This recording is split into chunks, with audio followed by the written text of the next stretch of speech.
Only one network is bold enough to bring you the story of the first Thanksgiving as you've never experienced it before. With fabulous musical numbers, it's the Thanksgiving that almost wasn't. It's a wonderful day to say thank you. But that's not all. Now it's remastered for a better sound. The action of Thanksgiving has never sounded so spectacular. The food so tasty, and the drama so dramatic. What do you know about that? But that's not all. We're also showing your favorite Thanksgiving cartoons. Haven't we forgotten something, children? But that's not, well, no, that's pretty much all. It's a virtual feast of Thanksgiving fun. All day Thanksgiving Day on The Soul of Detroit. Gobble, gobble, gobble. You asked interrogative questions. out of my face. It's gone. What are you doing? What are you doing? Come on. That is not paid for by them. That is paid for by the people of Detroit. You might be qualified, ML. I'm not qualified for this job.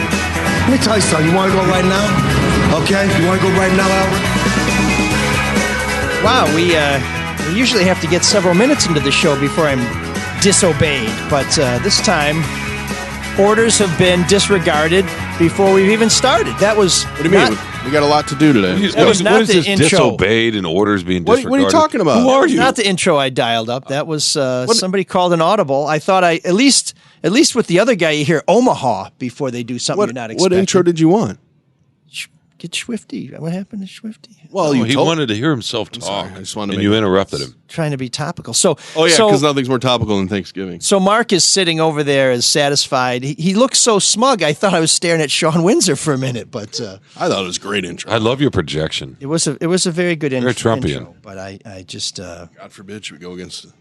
I was I know. I thought he was like he loved committees and he loved everybody putting in their say, but apparently not. And not so egalitarian, is it? So No, now he's really we're- not. He's got a little scarf on, and now look at him. we're 60 seconds into the show. I've been completely disobeyed, and Sean's taking a shot at Trump. So we're back on track. So No, I'm not taking a shot. I'm just saying, Trumpian. You can take it how you want it. You feel bad because you voted for him twice? Is this you're trying to I voted redeem for him yourself? 4 times, actually. 4 times. Yeah. What, when he was Mr. Universe? Yeah. Okay. Anyways, it's your old pal, ML Elric, already defeated. At one point, one of our listeners Are you okay? You okay?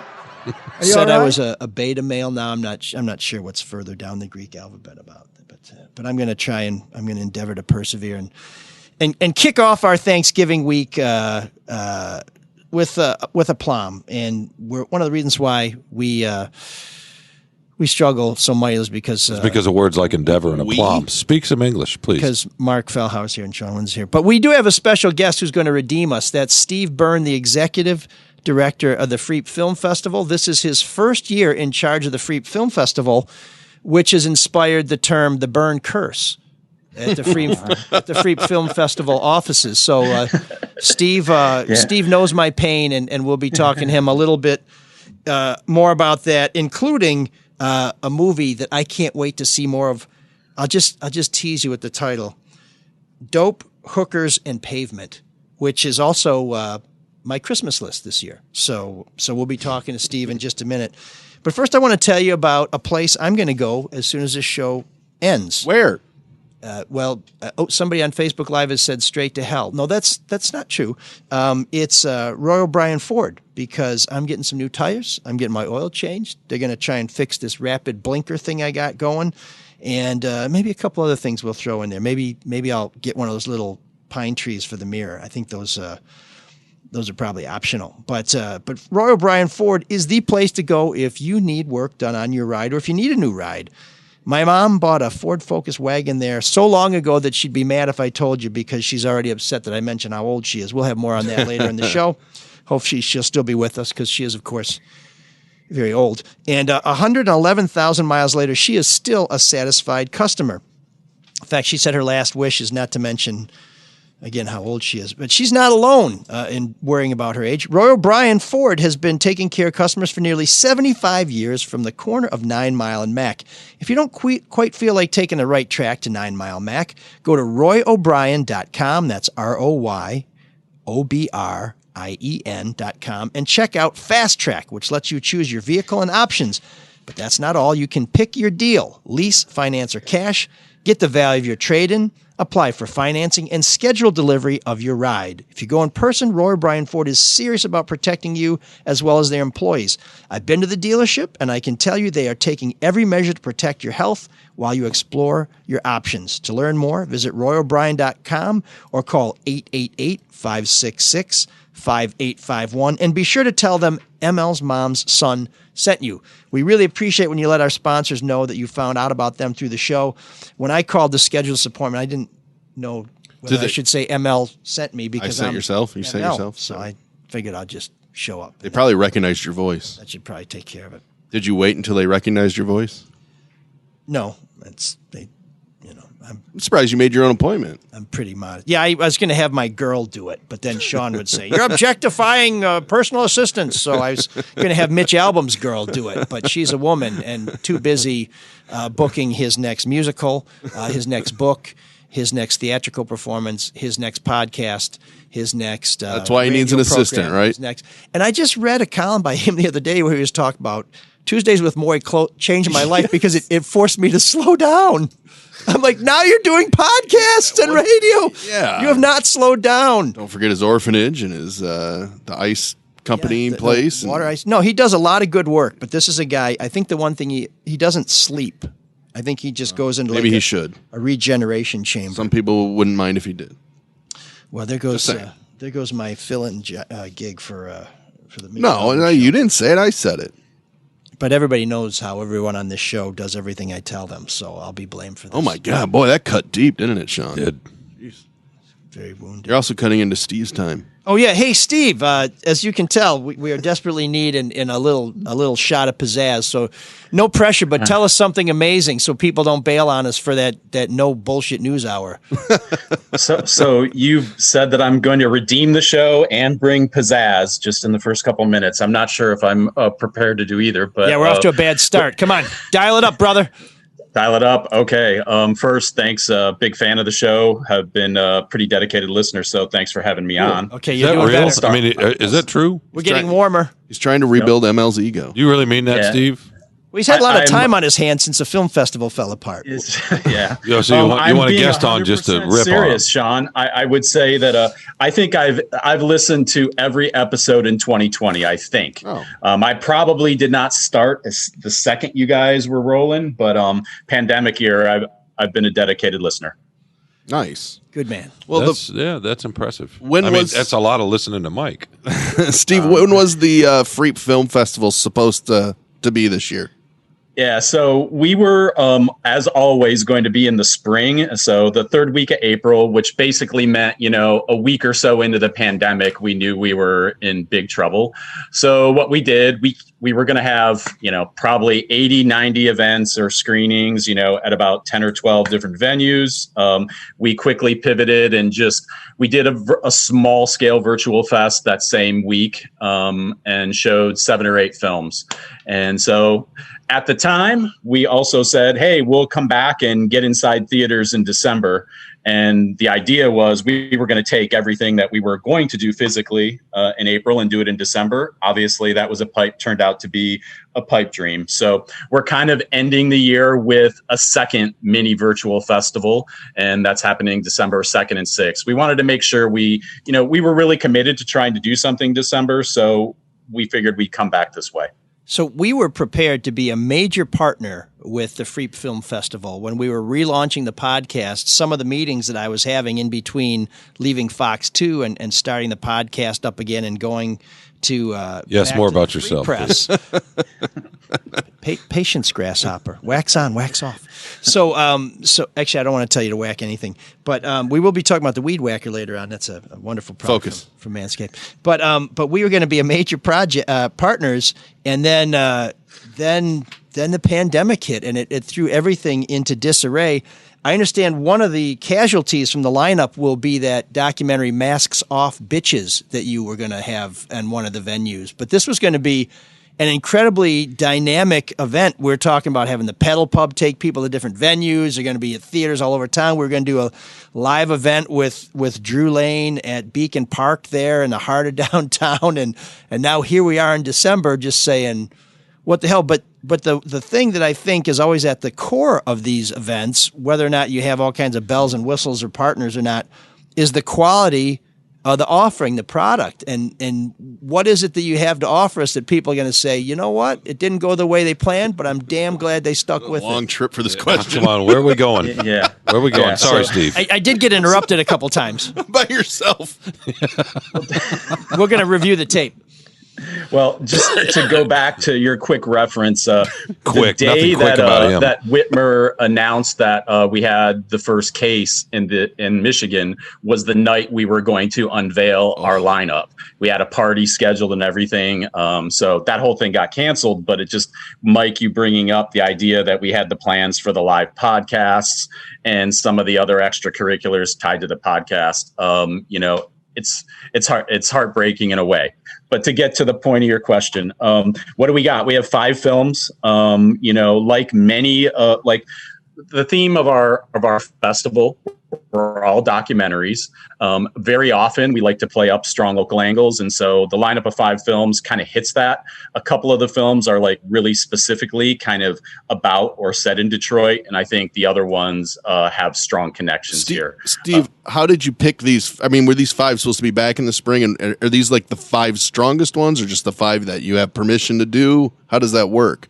Yeah. So I would say, well, first of all, 4 of the 5 would have been in the physical lineup. A 5th one is something that we were chasing at the time, couldn't get, but then became available at the later point, as the year transpired. Can you say which one that is? Because three of them to me look right up my alley. They all look great, but 3 in particular. So I'm just wondering what. Yeah, the one that was called Coded Bias, which is a movie about facial recognition technology, which has been a super, super controversial topic in Detroit for much of 2020. The movie's not set here, but takes on the central talking point there, which is that facial recognition technology does not do a good job identifying faces of darker skinned people and women as well. So this movie's about that. You've probably seen, and you guys, I think, even talked about some of the uproar at the Detroit City Council approved the use of that in Detroit over the last couple of years. So that movie really fits the Detroit conversation, but is not about Detroit per se. We saw it at Sundance 2020, again, kind of just pre-pandemic, and we really wanted to bring it to the April lineup. At the time, it wasn't available to us, but since has become so. Now, one that really stands out, I think, is, and ML, you were talking about this, Dope Hookers and Pavement. I'm afraid to speak now. Oh, please. Aside from Mike's Christmas list, this is a film about the early 80s hardcore punk scene that developed in the Cass Corridor of Detroit. It's actually a world premiere. It was going to be part of the April Festival, and we had some great plans for doing live events connected to it. Obviously, that's not going to happen, but a really incredible movie that kind of spun out of the fact that some long lost and perhaps assumed never even existing footage, 2.5 minutes from these Detroit hardcore shows that happened in 1980 were found. And then the person who found them gave them to his brother, who is a filmmaker, and he then built a whole movie out of this. The movie sprung out of these 2.5 minutes. 8 millimeter, film footage. It's just amazing. For those that are not familiar with that punk hardcore scene, kind of developed in the Cass Corridor at a venue called the Freezer Theater, and bands like Negative Approach, the Meatmen, the Fix played there. And for a small group of people, it became a super strong culture and a really important part of their lives. And that's what this movie gets into. And there's another one on there about NFL cheerleaders. What's that film about? Yeah, that movie is called A Woman's Work, and essentially it follows the cases of 2 former NFL cheerleaders, one who cheered for the Bills and one for the Raiders, who end up suing their teams, essentially arguing that they are taken advantage of in form of being paid little or nothing, and a lot of requirements for being a cheerleader, including spending their own money, whether it's to travel or to get their uniforms made, stuff like that. So this is kind of a social justice geared movie where these women just kind of like said, we're not going to take this anymore. Really compelling story and told in a very, I think, sophisticated and kind of nuanced way. You hear from people who don't necessarily agree with their lawsuits, and you get to spend some time hearing why they might actually be 100% valid. I'm sure the NFL is thrilled about that documentary too. Yeah, the subhead of the movie is actually the NFL's cheerleader problem. So I think it's fair to say the NFL is probably not super excited about this movie. Is part of their lawsuit involve having to watch the Raiders and the Bills? Because that seems like cruel and unusual punishment as well. Not this year. You would have thought maybe the Lions, going on that vein, maybe the Lions would have popped in as well. Well, the Lions, being late to every party, just got cheerleaders in time to be named in the lawsuit. So well done, Ford Hamp family.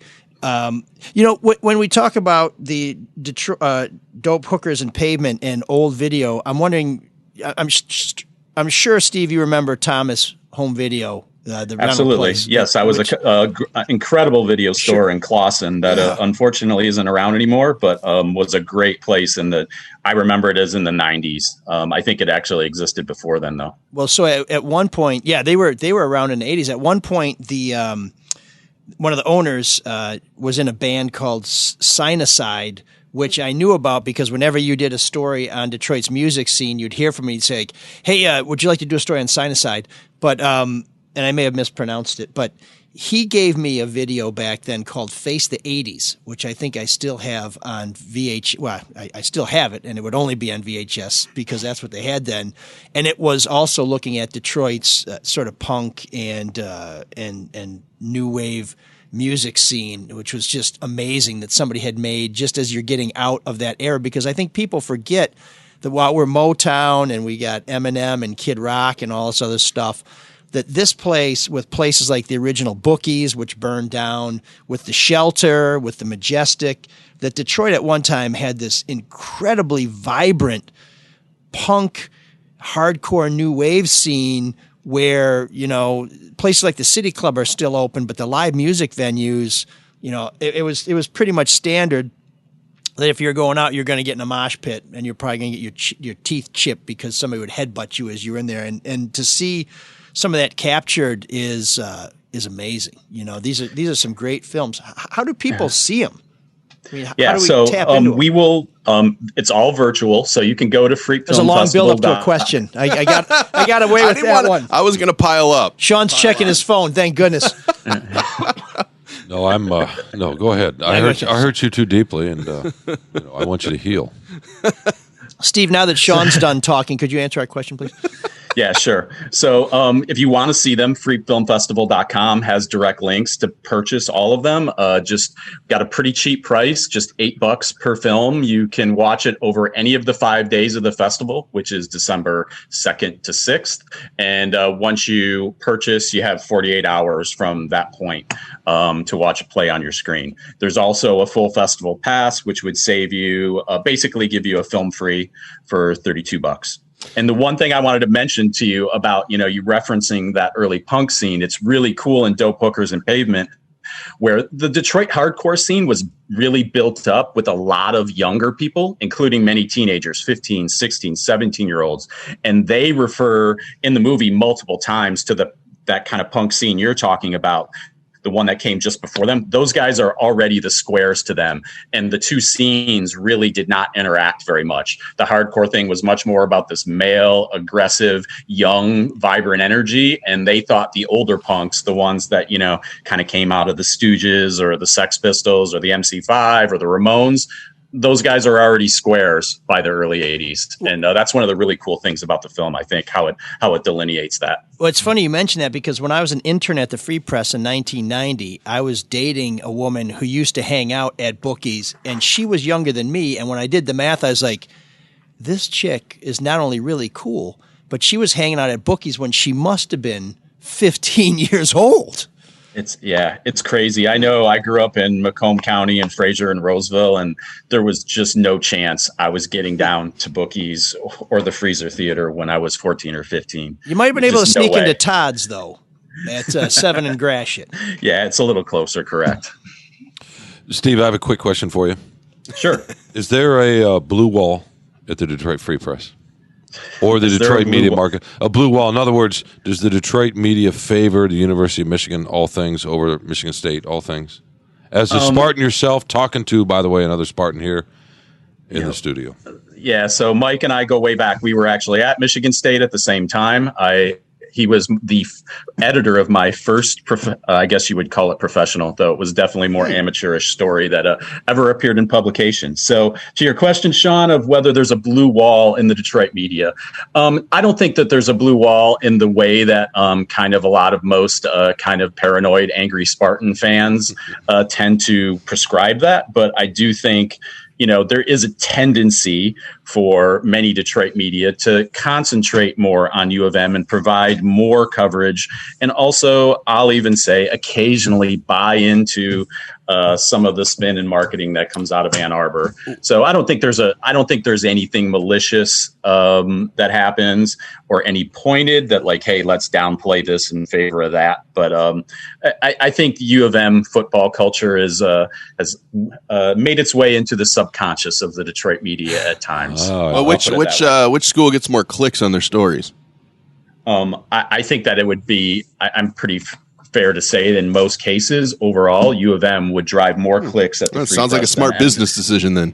Than MSU would. But I've heard Doug Karsh say that's more football over basketball. I've heard Doug Karsh say on 97.1 that they have, when Michigan State's doing well, Michigan's doing poorly, they have way more callers to talk about how badly Michigan is doing. So I think we get more clicks because Michigan tends to do worse than the Spartans. And you can't spell scum without U of M. Yeah, good one. Before we let you go, Steve, so I see. Thank you, Steve. I'm going to get back to the Free Press Film Festival, freepfilmfestival.com. Yeah, let's not talk about the Wolverines anymore. Yeah, I don't want to talk about anything interesting. Sorry. Well, at least you're consistent. Go ahead, Mark. I'm sorry. Are you done? Sorry, I'm done. Okay. Now, So I'll be back. Typically in spring, more questions now you've kicked it minutes. to the fall of 2021, the next version. Big plans going forward for 2021. I saw there's a special guest already scheduled. Yeah. So we originally were going to have John Cusack at this year's festival. He is appearing at the Masonic Cathedral Theater. The idea with that one is we are going to show that kind of much beloved in Detroit film, Grosse Pointe Blank. And then Cusack is going to be here afterwards live to have conversation and also do some fan meet and greets. Not possible in 2020. We managed to get it rescheduled to our new dates. The idea behind moving to September from spring, I mean, I think there's a variety of reasons we're doing it. Trying to outrun the pandemic is definitely one of them. I envision next year we will be in theaters. Will we be able to be in theaters in the exact way we were in, say, 2018 or 19? Who knows? We also will maintain some virtual elements of the festival as well. So we want to go, we don't want to do a mini festival in September 2021. We want to get back to the size, scope, and kind of vitality that we had in the previous years. See people in person and do a lot of stuff, not just a handful of things.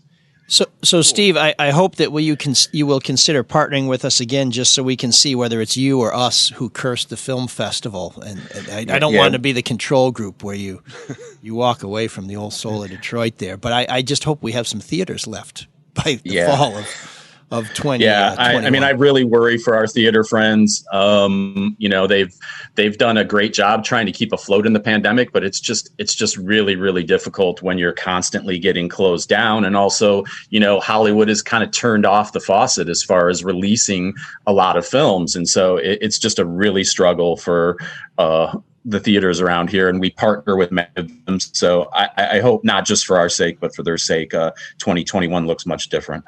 Well, we're all got our fingers crossed. If you want to find out more about the Free Film Festival, you can go to our website. It's mlsoulofdetroit.com. We'll have some links there. And Steve, with your permission, we'll throw up a couple of trailers if that's okay. Yeah, absolutely. Those links will be there for you. And as far as the question of whether we would hope to partner in 2021, in January, we're really going to start rolling on conversations. So let's get back to where we were before this thing hit. Okay. Now I should tell you, when we were meeting before, I did have a cough, but it turned out to be nothing. Yeah, no. So I do remember that you coughing up a storm when we were at that Mexican restaurant in Royal Oak, correct? Yeah, Mesa. Yeah, that super spreader restaurant. Mesa, yes. Yeah, say that. Jesus See, salsa. They serve salsa and cancer there. If it is because of you, no, that wasn't me. I was just a guest. Whatever you want to tell yourself. So okay, well, hey, thanks, Steve. Best of luck. We will be checking these out, and really, these are great movies. And what the hell else are you doing this holiday season? So check them out. Yeah, absolutely. It'll definitely give you something to do. And again, I'll thank you for having us on. And again, appreciate the job you guys are doing year round. I really enjoy listening. Thanks, Steve. Thanks for coming on. Looking forward to these movies. Thank you. All right. Talk to you guys soon. Thanks. All guests appearing on ML Sola Detroit receive a 12-pack of Altus Lager. Oh, he loves beer. I'll drop that 12-pack for you off at the office, Steve, but if you don't claim it right away, it may walk away. I just have to warn you. Likely story. Always. I can't wait. Okay, there you go. Delicious Altus beer. You know, I was drinking some Altus this weekend, and I couldn't help but think that it kind of tastes a little bit like Stella Artois at less than half the price. And it's local. Just a reflection. Just throwing that out there, are you? By the way, on a lager. Mark, can I apologize to you real quickly? I had to take off my hoodie. I know it's very hot, but it's kind of exposing these wonderful pipes here. Love it. And Mike is getting distracted a little bit. So I just want to toss that out there. I mean, no offense. I think he's still licking his wounds. No, I think this is a great time for you to live on TV put on your new Solar Detroit long sleeve T-shirt so people can see this fantastic finery that's now available and ships in time for Christmas. So they can see these? Those big, these things here. That's why we wanted you to put on more clothes. I know. Nobody wants to see nipples that face down. No, well, it depends. So anyways, Steve Byrne, Executive Director of the Free Film Festival, let's support that because this is one of the things, this started out, and I have to be candid, as something where I thought, what's the Free Press doing farting around with more stuff like this when they don't have enough people to get the news out? But this thing has become a huge success, and it's sort of like the new Detroit Free Press Marathon where people say, what, people want to run 26 miles? Who the hell would want to do that? And now it's a major part of our cultural fabric here in Detroit. So let's support this. We would hate to see this thing go away, and and Steve can't even go to Spartan games anymore. So let's give this dude something to do. That Altus isn't going to last very long. I want to give you an update on a crazy story that we were talking about last week.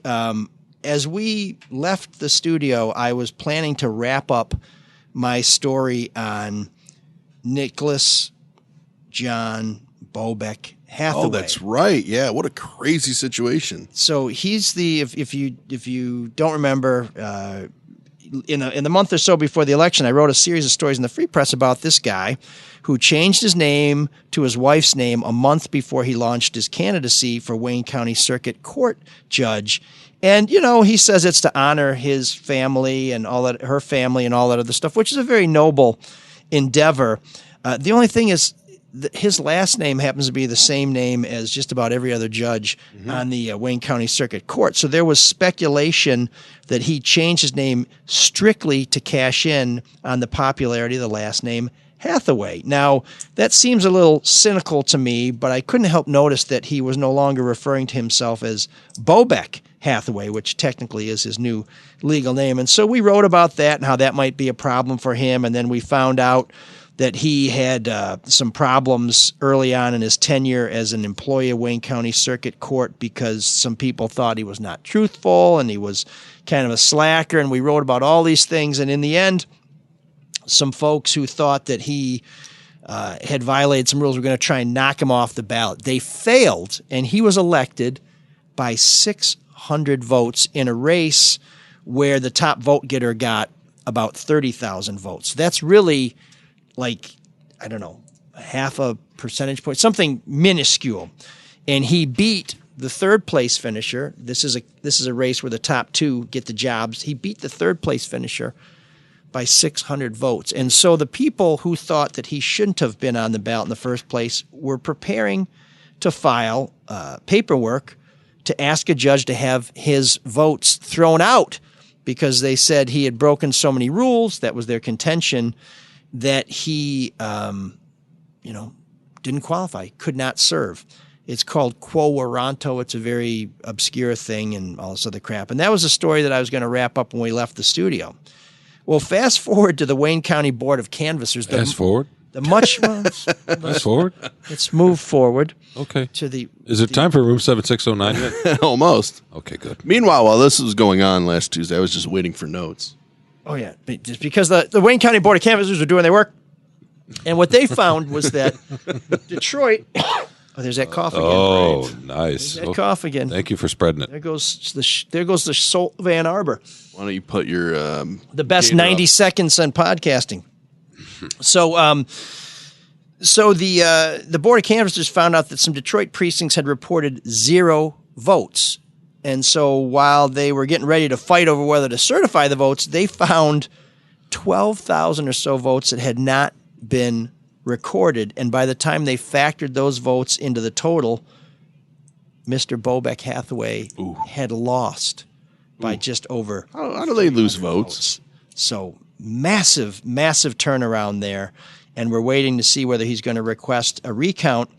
I should also tell you that those lost votes did my reckoning some good, because I was so puzzled how more people in Detroit could vote, but Joe Biden would get less votes than Hillary Clinton. And in a race where there were fewer, or at least fewer popular third-party candidates. In other words, if the number of people voting in Detroit went up, the number of votes Joe Biden got should have gone up significantly over the number of votes Hillary Clinton got. Yet he did not do as well as Clinton. Meanwhile, Donald Trump doubled his votes, which shows where some of those extra votes went. Well, it turns out when you factor in those votes that had not been recorded, that were found by the Wayne County Board of Canvassers, Joe Biden actually got quite a few more votes in Detroit than Hillary Clinton. So now everything makes sense, and we have our much maligned Wayne County Board of Canvassers to thank. For those people wondering what the hell are these people good for, well, it turns out they're good for something. And I will say, after seeing their chairwoman, Monica Palmer, at a press conference last Friday where she explained her phone call from Donald Trump and why the board did what it did and so on, she had some amazing shoes on. I'm not a big shoe guy, but she had You're not a big shoe guy? little sparkly rhinestones around her ankle, or maybe they were real diamonds. I don't know. She's from Grosse Pointe. The important thing. It was very much, well, people were making fun of Grosse Pointe Antifa. We have a local official who shows up with some of the sparkliest heels I've ever seen. I just want to point out that, and this is speaking as your brother and somebody who loves you very deeply, if I can hear the dryness in your throat, you're probably taking a little too long to get to the point. Maybe I need an Altus myself. Steve, there may be 11 Altus in that box when it gets to you. And I think overall the point of that was just to say that he was right about the vote counts. Thank you for distilling it down, right, Mark. You know, is that what it's about? If you guys did this show, we wouldn't have enough content to hang sponsors on. So I won't change my mind on anything. There's a method to the madness. Of the facts that are set out before me. I'm dug in, and I'll never change. Infinity plus 1. No. And Mark, I think the point that you were trying to help me make was I was right again. Oh, okay, great. You're always right. Not always. Some would say I'm left, but on that matter, I was correct. My instincts were not off. My other instincts that were right on was to go to the butchery last week after the show, where I ran into, I would say, one of our loyal listeners, but I'm not sure. He's certainly a loyal tormentor. And that's my friend, and I say that with great generosity, Sean Windsor. But I'm a listener? Oh, you guys had a date. That's what I mean. I wish you were a listener. I do listen.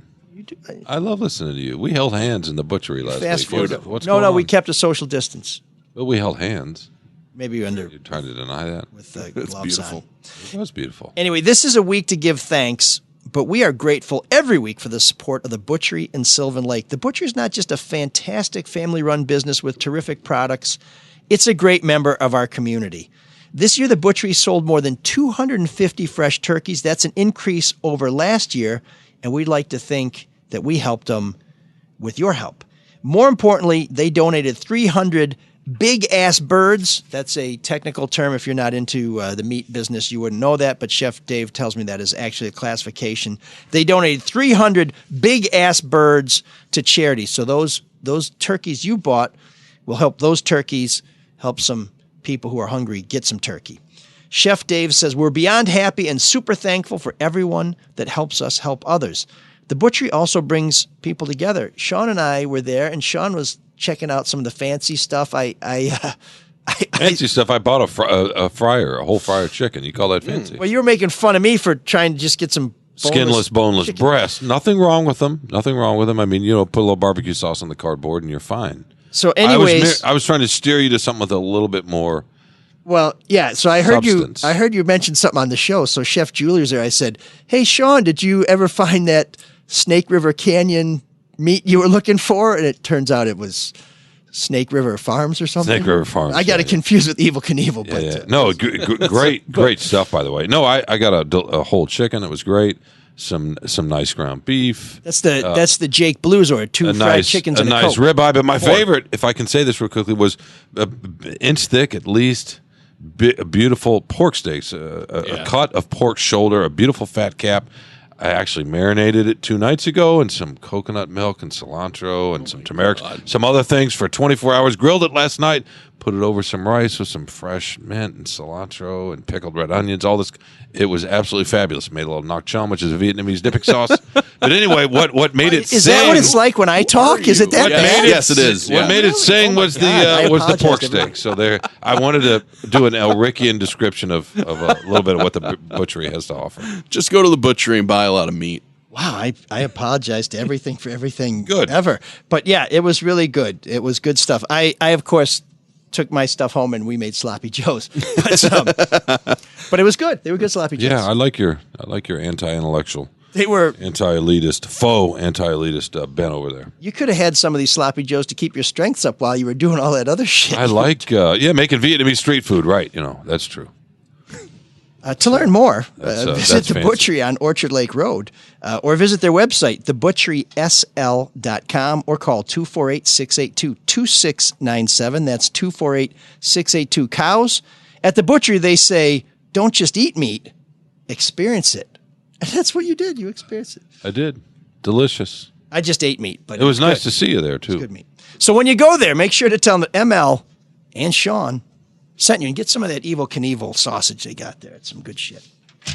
So, our great debate. Boy, I'll tell you what. I am very reluctant to pick on a woman who I think had a brain tumor, but perhaps Kelly Stafford deserves a little public opprobrium for basically coming across as a whiny, rich brat for saying that she wants to leave this dictatorship in Michigan because some of her favorite stores were closed. Is she out of line, or are the people who cracked back on her being too harsh? I disagree with you. I think you're being too harsh, and I only say it in the regards of I heard a lot of people say this about a lot of the NBA players, like or Colin Kaepernick. If you don't like it, leave. Or what are you complaining about? You make too much money, and you have plenty of rights. You heard that a lot, particularly about LeBron when that was going on. Well, he's got the voice. He can say what he wants. So she has a voice. She can say what she wants. Just because you're rich and have a lot of money doesn't make your opinion invalid. I don't think that's the issue. I think I heard that from a lot of. I felt like that was a lot of the commentary after she posted that. Like, hey, you're rich. What are you complaining about? Karen entitlement, right? And That was the criticism. And Entitlement, yeah. And that's probably not fair. Go ahead, Mike. There's a lot of people who are just going to hate you because you're doing better than them. But I think exactly referring to Michigan as a dictatorship when really what's going on here is not people trying to be tyrants, but trying to get us through this spike when hospitals are being overwhelmed where, yes, you may be able to survive COVID-19 better now than you would have in the spring, but if you can't get into a hospital, you're going to stroke out in the parking lot. I think there was a feeling that she went straight for the Michigan sucks card as opposed to everything sucks to some degree right now because we're trying to keep people alive. But she did that too, though, right? She sort of acknowledged that she did. To me, the thing that she walked back, and she said this in an apology video later that afternoon that she posted, was that she shouldn't have used the word dictatorship. Right? She was frustrated because a friend of hers, I guess, faces the prospect of losing their business.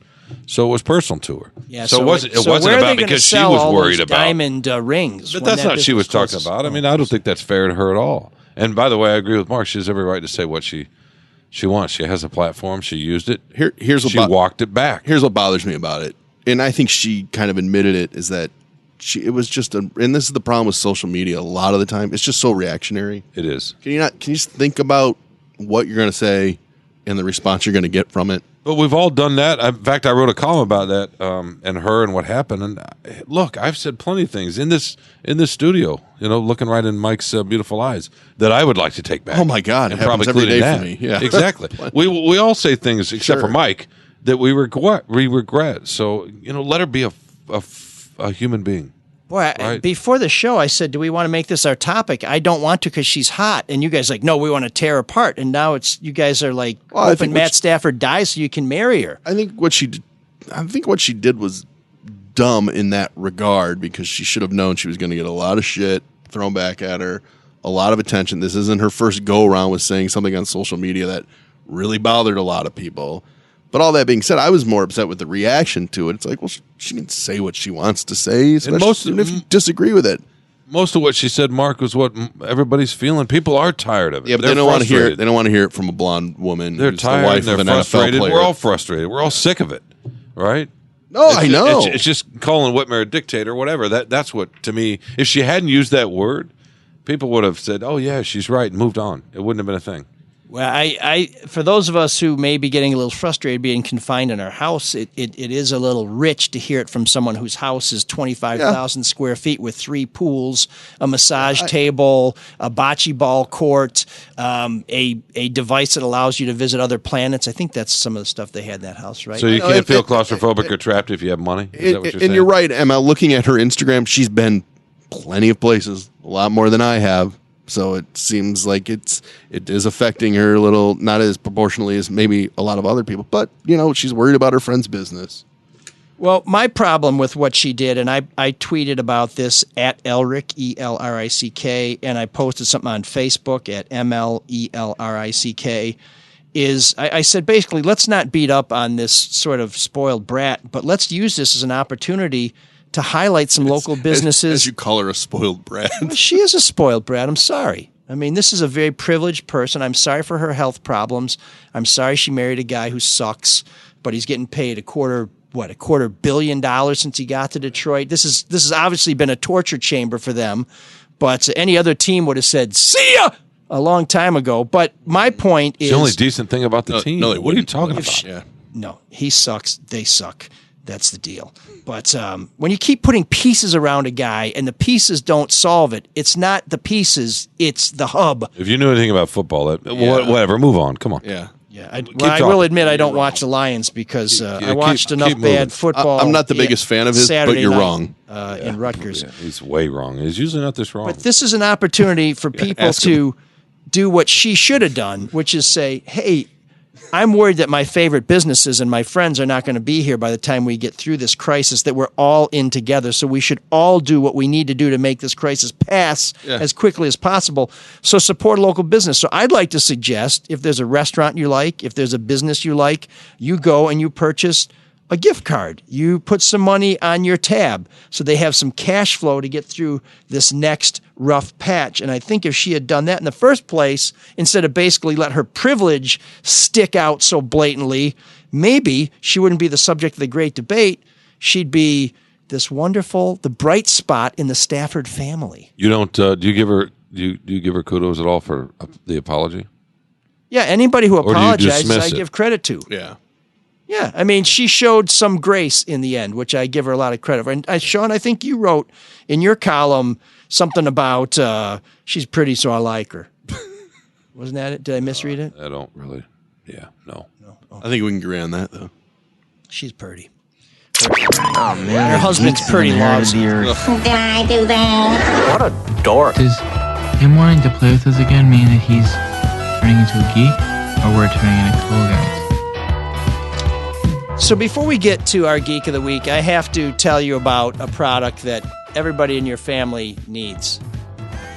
That's the Weed Whacker. Oh, yeah. That's the nose and ear trimmer. Any hole. And if you're one, well,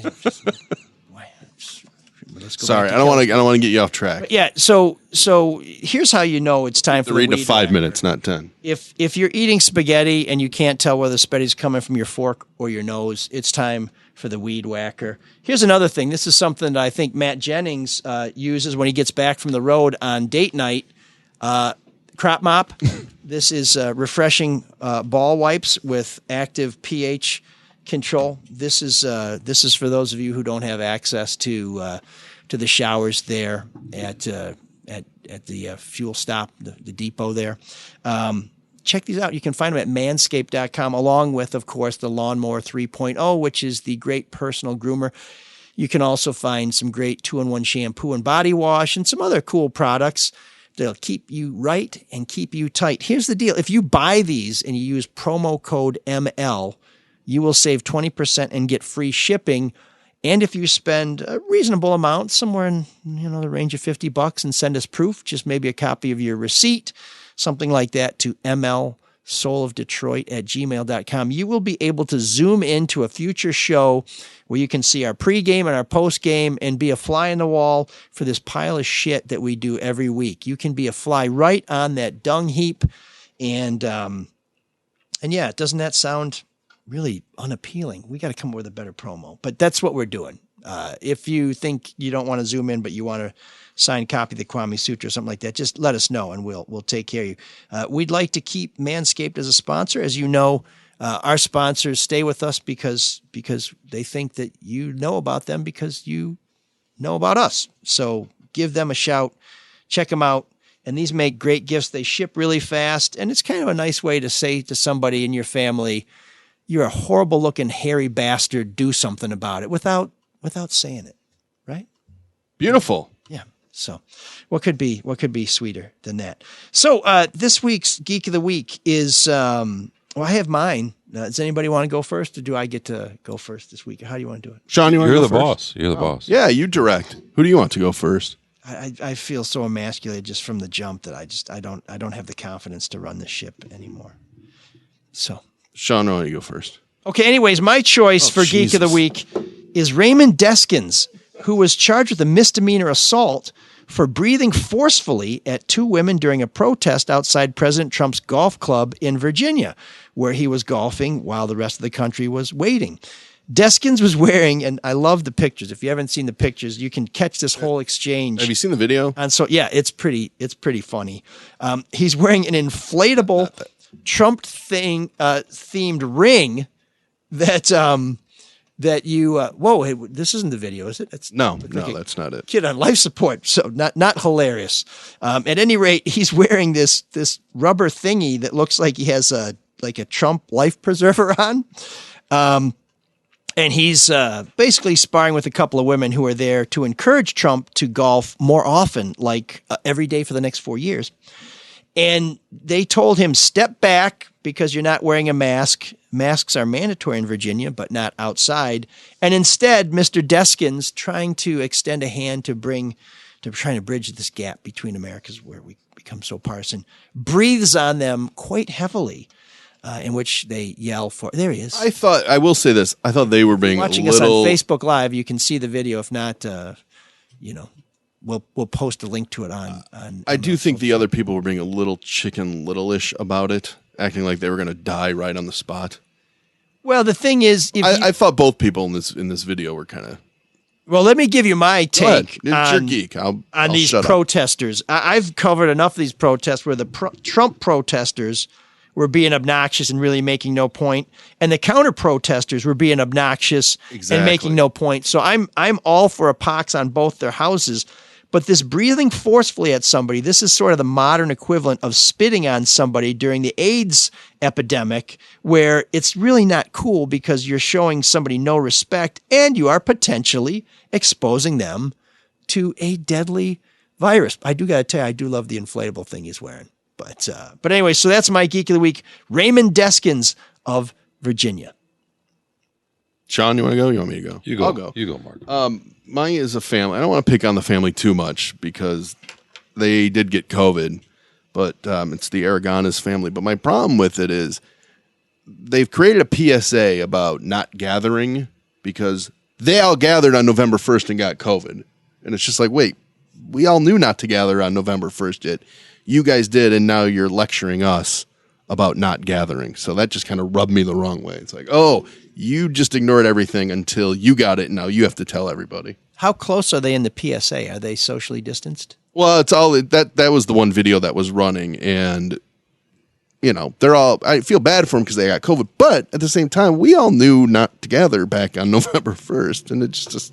So you don't like that they're admitting they're wrong? No, I don't want a lecture from them. Really, I don't want a PSA from them because I've known. I think most people have known for a long time. Yeah, you're not supposed to do what you guys did. It's like people that stop drinking and then yell at you for drinking. My understanding is that on November 1st, several of them breathed forcefully on each other. Were they at a wedding or a family reunion? Or it didn't say it was just a family gathering where a bunch of people were visiting. Only 4 people lived in the house, and they all gathered.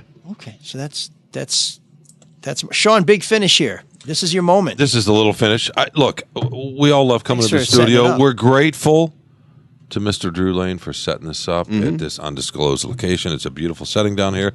Occasionally, we have to wander upstairs, fight through cigarette smoke, But whatever. You sound grateful. I am. I'm incredibly grateful. Nicest guy in the world. I go upstairs. He's listening to Detroit Free Press podcasts. You know what I mean? That means he's downloading. Either that or he's subscribing, so that's a beautiful thing. In any case, occasionally I have to go in and use the restroom. I'm, again, grateful he lets me do it. I go up there earlier today, and I noticed the toilet paper. Oh, no. Is coming over the top back toward the wall. Oh, I thought it was going to be empty. No. Oh, this is much worse. And I couldn't figure it out for a second. And I thought, wait a second. The toilet paper comes over the top toward you. That's quite anal of you. That is unbelievable. I couldn't believe it. This is a beautiful setup. They fucked it all up by putting toilet paper in the wrong I have a feeling place. he didn't give one thought about it. No, he's in there eating his Rice Krispie treats, listening to 6 different channels at once, living the petting his life. dog, sprinkling ashes on the head there, making it look like a diamond necklace. It's great, but fix the goddamn toilet paper. Boy, and I thought Kelly Stafford was privileged. Okay, I'll go last. Wait, next again? week. Oh, gee, I thought you were going to go last again. The kids are soft. I don't care for that guy. Me neither. Too soft. I'm gonna pretend like you didn't just make my dick go soft.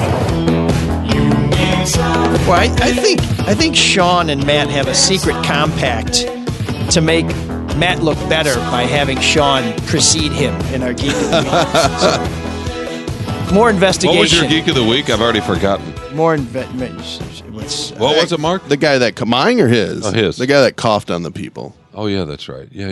Yeah, but Okay. apparently his Yeah, shit good one. tickets rotated the right way, so he got off the hook there in Washtenaw County. That was memorable. Yeah, keep going, Mike. Before we turn to our erudite professor of all things once and again, I have to make a confession, and you may not be aware of this, but my Kilpatrick royalties don't kick in until the 8th mention of any combination of the words Kwame, Kilpatrick, or Pulitzer, and we are way behind this week. I feel like I'm getting trolled here, Mark. This is crazy. So I point this out a year and a half ago when we start this podcast. I make fun of him for mentioning it all the time. He stops mentioning it, and now he's mentioning. Well, because we trolled him because it's I guess a fun thing. I'm using air quotes. Sorry. I think Luke likes to punish him. Okay.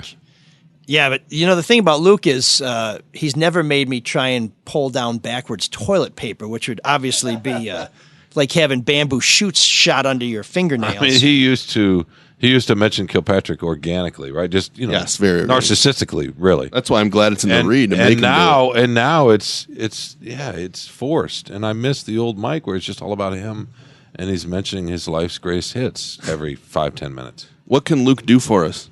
Well, now that the market's crossed 30,000, the Dow. Luke's a pretty good guy, but I want to talk about my financial future. Of course you do. And I will tell you, it is looking pretty sweet. Oh, really? If you'd like a similar arrangement, you can would either get your own damn Pulitzer or maybe call Luke Nowacki with Pinnacle Wealth Strategies.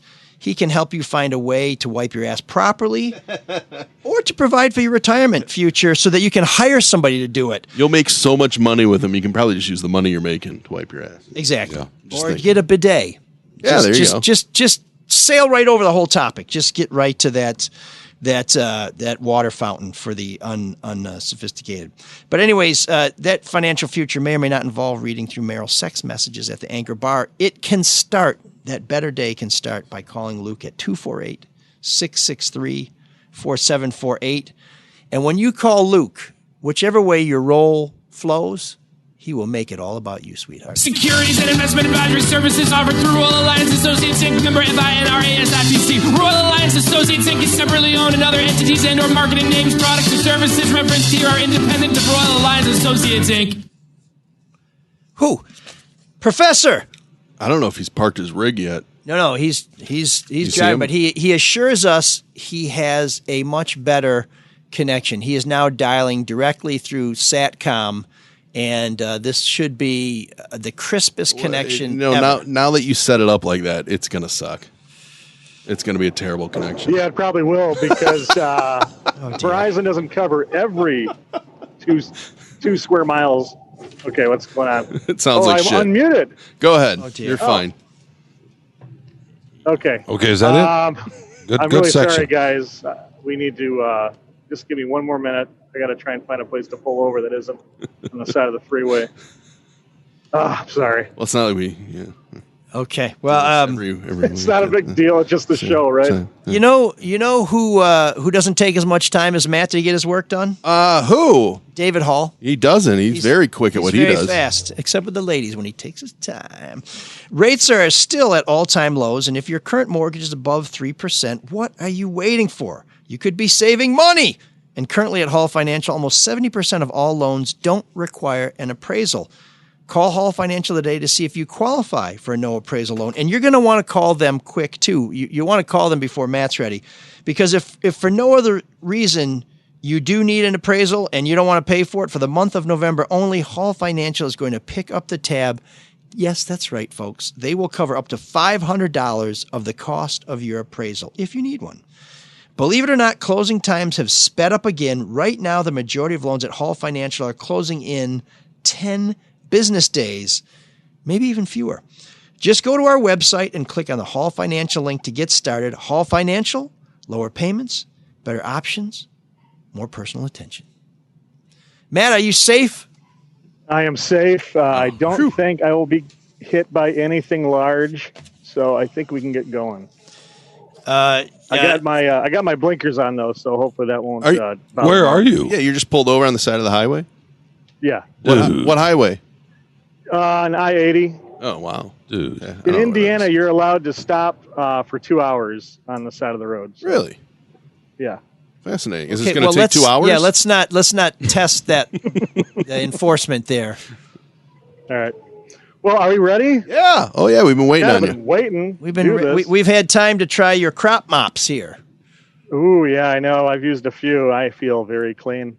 And I wanted to say, I never noticed this before, but I've never said hi to the listeners before. I feel like I've been talking to you guys this whole time. I should be saying hi to the Red Shovel family. So I'm saying hello to you now.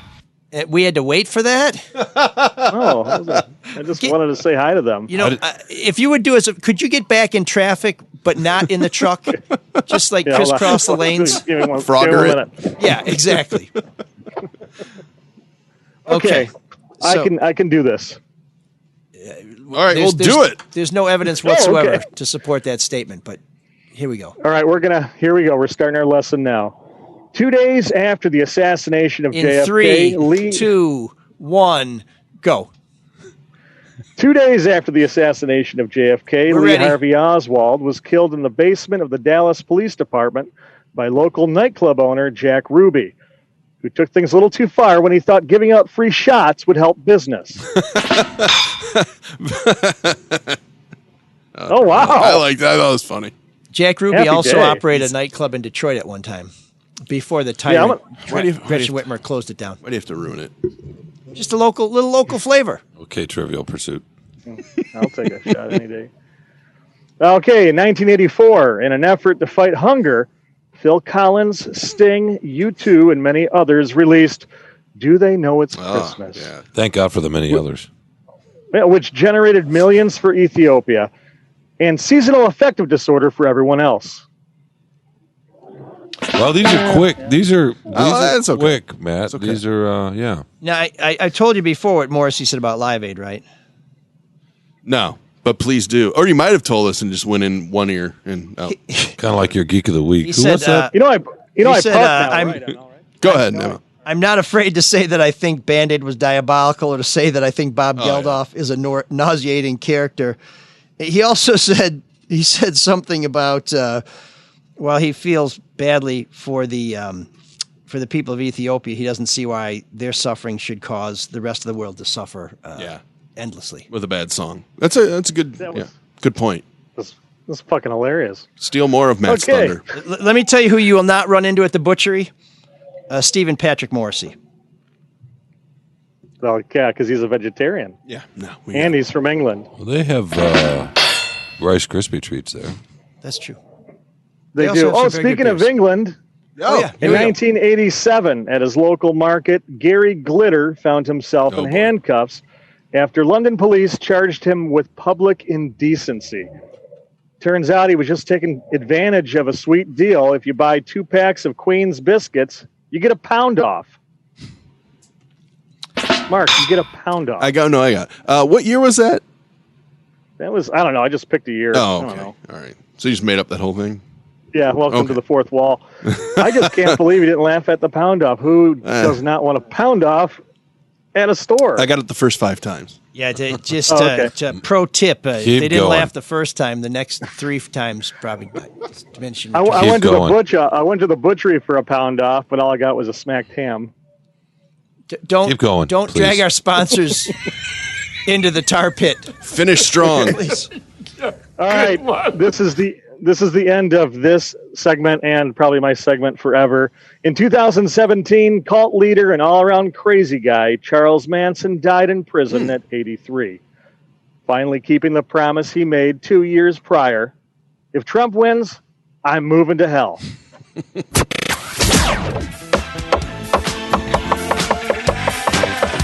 you again. There's an all-night party in room 7609.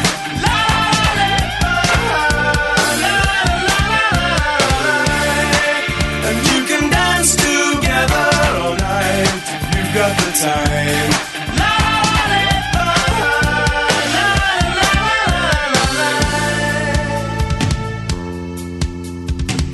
Ladies and gentlemen, live from Indiana, Mr. Matt Jennings, looking fantastic in his new ML Soul of Detroit long sleeve shirt. He just killed a family. Just both hands on the wheel, please. They could have been listeners. But to lighten up the mood, we bring you lighten up the mood. Yeah. Eagles of Death Metal performing their cover of Love and Rockets So Alive. Mark was very. This band bumped out Kirsten Dunst's version of Turning Japanese because this is a hard history moment that Mark. Well, you gave 3 options, and I was thinking about them. I can't even remember what was the first one again. Orgy doing Blue Monday. Yeah, that was a very successful song, so pretty well known. I didn't know the Eagles of Death Metal covered So Alive, but what's the first thing you think of when you think of the Eagles of Death Metal? Or at least for me, it is. Anyone? Mike? Anyone? I think they were not as good as Triumph. They were the band on stage during the attacks in Paris in November of 2015. Oh yeah. November of 2015. You're talking 5 years ago, and I feel like that date just came and went. Like we don't remember things anymore. Maybe because it's in Paris. That was a pretty big attack. You know, they tried to blow up their soccer stadium. They had 3 that was suicide insane. The worst attack in history. What's that? I think it was the worst attack in Paris history. You know what? I think you're right. It might have been the biggest one in European soil, bigger than King's Cross, the subway explosion, or Madrid had. I think on 3/11 is their date. But anyway, it was such a big event that to me they're just associated with that event, and I feel like it just came and went. Nobody really did anything about it. There's a great documentary on. Now it's your turn to sound like Mike. Sorry.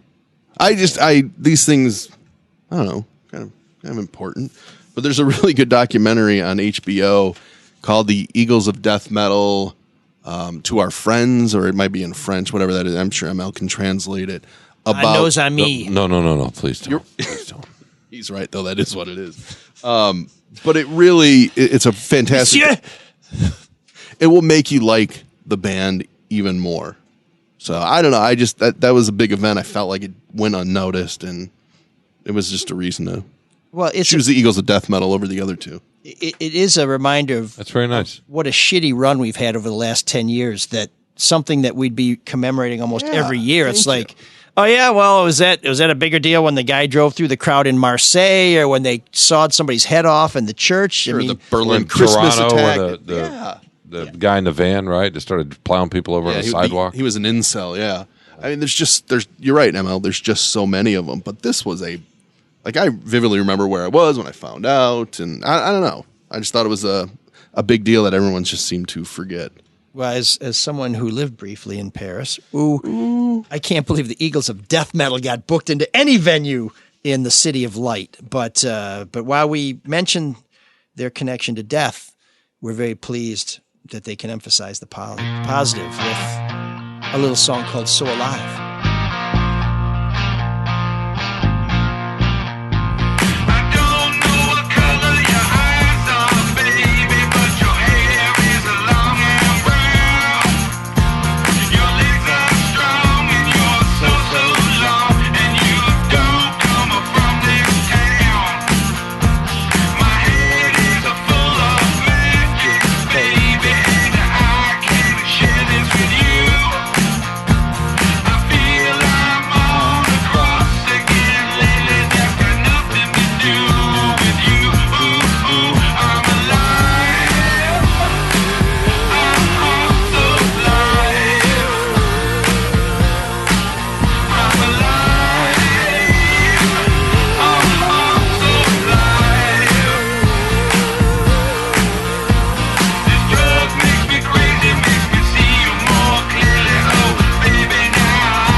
everything to do with you. Ooh, I'm alive. I'm so alive. I'm alive. I'm so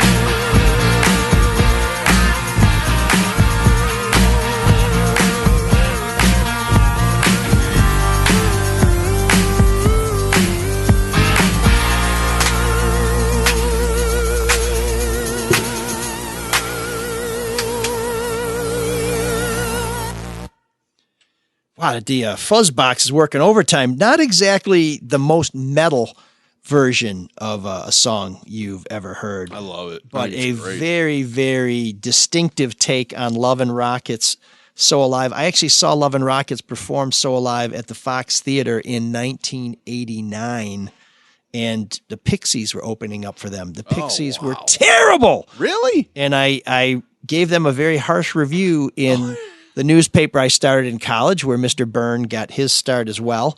And I was pilloried by fans of the Pixies. Doolittle had just come out, and everybody loved it, as they should. It's a great album.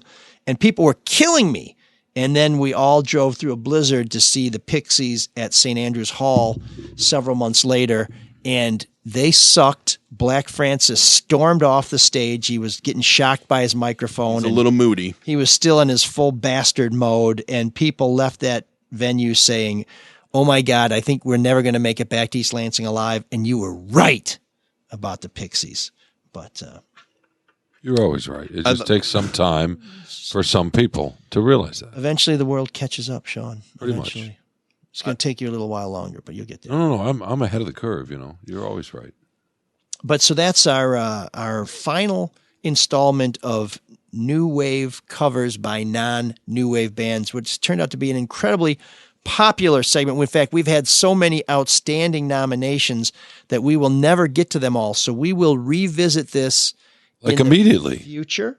We've just done 2 months. Yeah, why stop something people like? Yeah, because they'll come back for more. It's called a tease. You know what? Oh, so we're going to be like the McRib instead of the Big Mac. If they like that, Boy, for a guy who's so into good eating, you just mentioned the Big Mac and the McRib in the same sentence. I love them both. Hey, what's my wrong with favorite is those? the filet of fish. Come on, man. Oh my God, I'd eat all three right now. Exactly. In fact, I'm going to stop on the way home after I get some stuff at the butchery, of course. If you ever get out of here. So I can eat home. Yeah. Did you know that originally the publishers of Moby Dick suggested they call it Filet-O-Fish?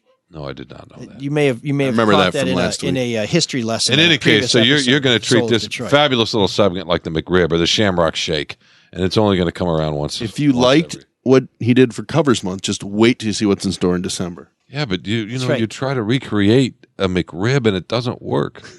I think everybody who has a McRib recreates it about an hour later, and the toilet paper is backwards. Man, what's with the McRib hatred? I don't do fast food as what a snob! Whenever possible, I try and avoid. McRib is amazing. Thank Don't you. Ever say anything bad about it? Thank you, Matt. Kill Look at it. this And you're snob. making fun of me because I make, a grilled piece of pork on rice. Exactly. Come on. You know what I prefer? The Wagyu McRib. Oh, what an ass! That's You don't even know what. He doesn't. That's great. Yeah. Isn't that when they bombed Nicaragua? Was that Wagyu the tail? Yeah. That's Okay, now you're entirely gonna what shit it on is. Central Yeah. America Just now. tell You him- know what? The just marbling. tell him yes. Oh, the marbling. Oh my God, the marbling. I'm marveling Well, at. wait, you don't. You I'm rag on marveling that. at the marbling. You rag on that, but then you diss fast food too. No, I love really good food, and He I doesn't love people eat. who It's can make fuel. it. It's I just just, fuel. I don't know. I just, Okay, know, how about this? Popeyes or Kentucky Fried Chicken? you making fun or you praising the McRib is like having a Popeyes. sophisticated woman like Paris Hilton make a porno. It just doesn't make sense. It would never happen. So now I'm Paris Hilton. Popeyes or that Kentucky Fried certainly Chicken? didn't work for her. Oh, wait a minute. That did happen. Yeah, and it worked really well. All right, for let me her. ask you again. Damn it. Popeyes or Kentucky Fried Chicken? Neither. Oh my God! If you would have said churches, that would have been the right answer. But I'm just saying Popeyes or Kentucky Chicken Fried Shack. Okay, fine. That's a beloved institution somewhere up here in Whiteville. I get that. What? Actually, that was from my. It's racist towards me. It's incredibly racist. The right kidding, answer I'm for kidding. Sean is a burned out building no one's ever heard of, where somebody's dipping chicken in some baby oil that's been on fire. Church's for 9 Chicken years. is yeah. Mm. You know where you really need to go. You need. Well, to I mean, go clearly it's Popeyes, Big but Stinky's hidey hole of Popeyes. but chicken if you and can't good go to fixings. churches, that's the original awesome fast food chicken, fried chicken. I like Popeyes. I go to several churches on Sunday. Do you like the red beans and rice at Popeyes, Mark? Yes. Okay, I thought. What about I the don't- green beans? God, it's been forever. I don't. They're green beans. Can you really mess them up that bad? Yeah, you can. Oh, But go ahead. I'm just amazed, though, that Mike wants to kill the most popular thing we've done. Thank you. I think the most popular thing in this show is when I say, Cyrus, take us out. But we'll get there soon enough, I promise. So, because I do believe... I know, I'm sorry, you weren't talking, so you got bored. I do believe in Vox Populi, so I would like to suggest that you reach out to us for December and tell us whether you would rather we do a month of new wave Christmas tunes or we get back to playing obscure new wave acts that you wish you'd known when they were touring, or new wave tunes by successful new wave acts that you never heard the tune. So here's your choice. New wave Christmas tunes next month. You just gave us the three choices. Or no. This isn't a game show. It's binary, because one of the great new wave bands that you've never heard of is Martha and the Muffins. And we'll either do new wave Christmas tunes in December, or we will get back to playing hidden, songs none of us buried new wave gold with Martha and the Muffins. So let us know at mlsoulofdetroit@gmail.com. Send your emails to mlsoulofdetroit@gmail.com, or you can call us at 313-288-9070 and leave a message. That's 313-Butterfield-89070. And we appreciate your support of Room 7609. One way to show your support of Room 7609 is to buy one of our super groovy Room 7609 keychains. They're super cool. They're super cheap. They make great gifts, and they're so much fun. You should buy a couple, because someone will definitely steal yours when they see it. We want to thank those of you who support the show by donating. This week we have two of our stalwarts, two of our rocks, Frank, the pride of Northwestern Tech, and Kristen, who donated. I will report that no one claimed our $10 off coupon for Real Oyster Cult, but that's expired. I'm sorry, that's off the table. Damn it. Mark, how can people with big hearts and deep pockets give to our modest little endeavor? Through your PayPal. Go to mlsoladetroit.com, and there's a donate button. Connect your PayPal account. Yep, and then we'll drain it. That's right. Just whatever. No amount is too big. No amount is too small. The holidays are coming up. If you want us to record a message for somebody you love, send that in the notes portion of the PayPal device. You can also help our show by contacting our sponsors to let them know they're not wasting their time and their money sponsoring the show. So please let them know. And again, the Manscaped deal, go to manscaped.com, buy whatever they got. They make great gifts. They ship super fast, and they will ship free, and you'll get 20% off if you use promo code ML.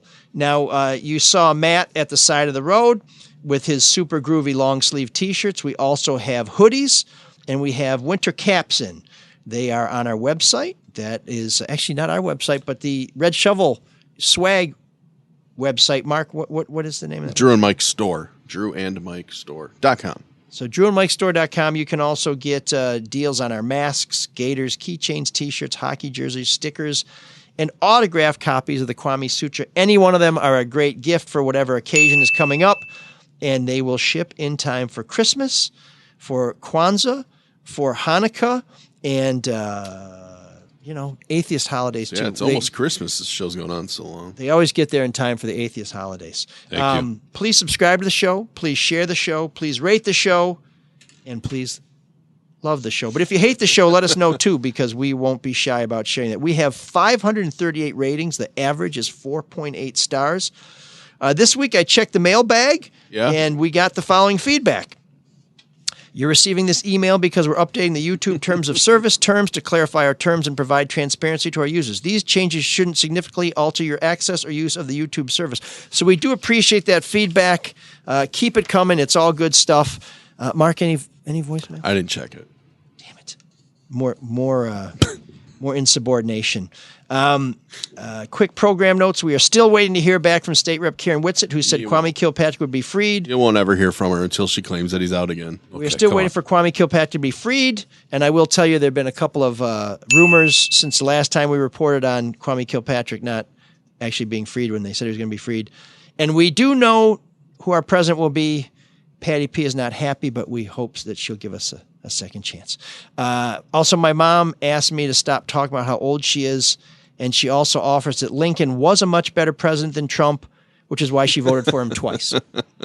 How is Sean doing? Sean, how are you doing? I'm just going to introduce a quick new segment. I would just want to run down, Mark, if you'll allow me. Sure. The words that Mike used today. This segment is brought to you by Epicure. Yeah, by my count. Look, not by my count, but the ones that stood out to me today were erudite. Mm-hmm. I think that was in reference to Mr. Matt Jennings. Binary, which was completely worthless and useless. Aplomb, which isn't a bad word. There's one other I can't think about, but we're going to do this at the end of every show moving forward. I'm going to try to run down some of the words in his enormous vocabulary. What was your Latin phrase? Res ipsa loquitur. There we go. No, there's another one. There was a French. A nos amis. Well, I had him translate that one, so that's my true. fault. So but there was okay. there was a Latin phrase, I think, right after Matt's segment. And there was one other one. Sucos my coke. Well, the point is, they're so great, we all remembered them. We do. And rather than talk about what I'm going to do, because I love you so much, I want to take this couple of minutes I have to talk about you and your vocabulary, which is, we're giving thanks for it. Exactly. Lovely vocab. Exactly. I would be humbled if I didn't feel like I was being mocked. You're not. We're just rebuilding you after the horrible start you had. Exactly. Well, to those who eschew good language, I would just encourage you to keep listening. And there's other things you can listen to too. Oh, what am I up to? I'm going to get a McRib. No, they're not out right now. Well, I would just suggest that if you do get a McRib, that toilet paper may be exhausted so quickly you can place it on the roll the proper way. Oh, that'd be nice. So, please. It was a little too far to lean over, if you know what I mean. It's hard to lean over. The older you get, the gut extends out. I'm still trying to recover from the visual earlier in the show of you donning our fine new swag and perhaps gracing our viewers with a bit of Sean flesh, which is also nicely marbled, I must say, and very closely shorn thanks to the Lawnmower 3.0. Pretty white. So actually, alabaster, if I can use an Elrickian word. You may. Thank you. He's thinking of a way to top. Okay, where's Cyrus? Where's Cyrus, please? It's within my purview to allow you to. Okay. There you go. Elevate your diction. It took him about 10 seconds, but still, it's good. That's good. So, if you got nothing better to do, why not check out Charlie Duff's No BS News Hour, No Filter Sports with Eli, Denny, and Bob, as one of our listeners called it, the Sports Ball Show. And the Drew and Mike podcast is always worth your while. And even if they don't quite know how to hang some shit tickets in the bathroom that they've so kindly made available to people who eat the McRib. Next week, we may have a special guest. We're hoping to have Ben Blackwell join us. He is the business brains behind Third Man Records. He also created Cass Records way back in the day, just as vinyl was like, what's with vinyl? This dude was way ahead of it. He's one of the drummers for the Dirt Bombs, and he'll be talking to us a little bit about the great new release by the White Stripes, their greatest hits. So look for Ben next week. We hope to have him on there, unless we have some big crazy news happen, in which case we'll take you behind the scenes, as we always try and do here on ML's Soul of Detroit. In the meantime, and I feel like I should have said this an hour and 17 minutes ago, Cyrus, kindly Can you end dig our that? suffering. Can you dig it? Can you dig it? Thanksgiving Day is upon us. I haven't finished eating my Halloween candy. The guests will be here pretty soon. Please get ready to help serve them. This is going to be the biggest bash of the year.